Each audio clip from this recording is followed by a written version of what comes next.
मी शिवसेना युवा सेनेचा जिल्हा प्रमुख शरद सरोदे।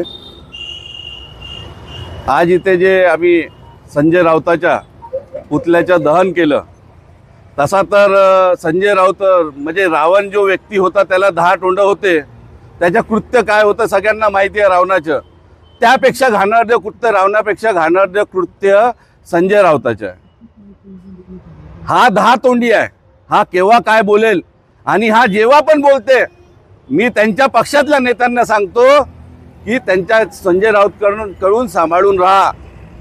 जसा रावणाचं दहन झालेलं होतं, हा संजय राऊत एक दिवस तुमचे पण दहन करणार। संजय राऊतापासून सांभाळून राहा। आणि संजय राऊत, तुम्ही काय युवाला आखता? युवाची ताकद काय माहिती आहे तुम्हाला?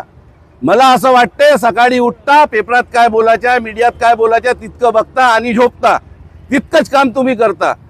नाहीतर तुम्हाला महाराष्ट्राच्या युवाची ताकद बघायची असेल, मला असं वाटते कदाचित असं असेल की तुमच्या पक्षाच्या उभाटामध्ये, युवा सेनामध्ये कोणी असे नेते कर्तृत्वान वाचले नसेल, म्हणून तुम्हाला असं वाटते का युवा नेतृत्व महाराष्ट्रामध्ये वाचलेलं नाही। पण संजय राऊत, तुमचा पुतळा तिथे दहन केलेला आहे आम्ही युवा सेनेवाल्यांनी, जिथे रावणाचा पुतळा दहन होते। रावणाचा पुतळा फक्त वर्षातून एकदा होते।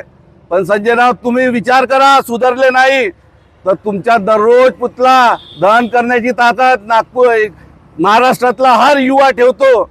सगळ्यात जास्त तुम्हाला सांगतो, तुम्ही सुधारले नाही। हा आता इथे पुतळा जळलेला आहे, मुंबईत येऊन तुमच्या घरासमोर जाळाला नागपूर शहरातली युवा सेना कधी मागे हटणार नाही। सुधरा, तुम्हाला आता सुधरा आणि महाराष्ट्राच्या युवकाला माफी मागा।